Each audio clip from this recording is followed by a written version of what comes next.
Cześć, witam Was serdecznie na dorota.in. Dzisiaj klasyka gatunku, długo przez Was też wyczekiwany przepis, czyli rolada śląska, która tradycyjnie jest podawana z kapustą modrą i z kluskami śląskimi czarnymi. I tym razem wreszcie miałam takie ziemniaki, że faktycznie te kluski są czarne, a na blogu i na moim kanale możecie też już i na modrą kapustę, i na kluski śląskie czarne, tylko takie, które trochę słabo mi wtedy ściemniały, znaleźć przepis i filmik. Rolada, która może być przygotowana z wołowiny albo z wieprzowiny, w zależności od tego, raz, co kto lubi, a dwa, jakim dysponujemy budżetem, chociaż tak klasycznie, tradycyjnie na niedzielny albo świąteczny obiad na Śląsku jednak przygotowuje się roladę wołową. Moja też w sumie klasyka gatunku, dlatego że z boczkiem, z którym jest zawinięta, z ogórkiem kiszonym, z cebulą, dużo musztardy w środku, a sos pieczeniowy, który do niej przygotowałam, wzbogaciłam o smak czerwonego wina i suszonych śliwek. Możecie też wykorzystać na przykład suszone grzyby.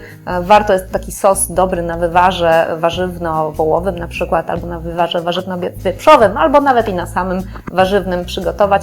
Dajcie mi znać, jak Wam się udała, czy smakowała. Ewentualnie możecie tutaj też poeksperymentować oczywiście i spróbować dodać do niej jakieś inne składniki do środka, na przykład spróbować zawinąć do rolady żółty ser. Taki mały pomysł na modyfikację. Czekam na Wasze komentarze, więcej przepisów oraz komentarz też do tego przepisu odnośnie na przykład czasu duszenia albo pieczenia wołowiny, bo może być on różny, znajdziecie u mnie na blogu. A teraz zobaczcie, jak krok po kroku roladę śląską przygotowałam.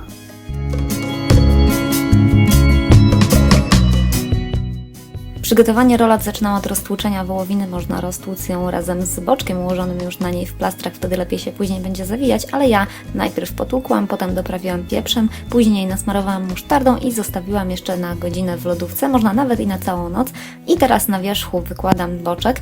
Na boczek idzie cebulka pokrojona w piórka, do tego jeszcze ogórek kiszony i można ciasno zawijać roladę i oczywiście ostrożnie, żeby nic tam na boki za bardzo nie powypadało, chociaż oczywiście to się też może przytrafić. Trzeba rolady pozawiązywać. To może być taka grubsza, bawełniana nitka, która nie będzie się urywać, albo tak jak moje silikonowe, specjalne takie wiązadełka właśnie do mięs. A jeszcze oprócz tego boki spięłam w roladach wykałaczką, żeby nadzienie nie wypływało na zewnątrz. Na klarowanym maśle, jeśli to wołowina, albo na smalcu, jeśli to jest wieprzowina, przez 5 minut trzeba na średnim ogniu obsmażać tak, żeby się mięso zrumieniło, a potem zalać. Ja zalewam mieszanką wywaru z dodatkiem czerwonego wina, to może być też oczywiście sam wywar.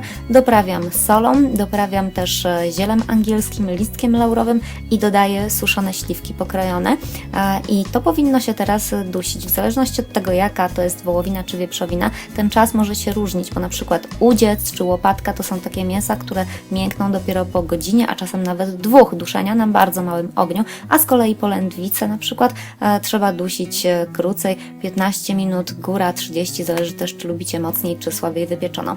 Na koniec do tego, co się wytopiło i do tego, co zostało, można dodać śmietanę rozprowadzoną, oczywiście też odrobiną wcześniej tego sosu, żeby się nie ścięła, i zagotować całość. I rolada z kluskami śląskimi, z modrą kapustą i z takim sosem jest gotowa. Mam nadzieję, że przypadnie Wam do gustu. Więcej przepisów znajdziecie na dorota.in. Dzięki za uwagę.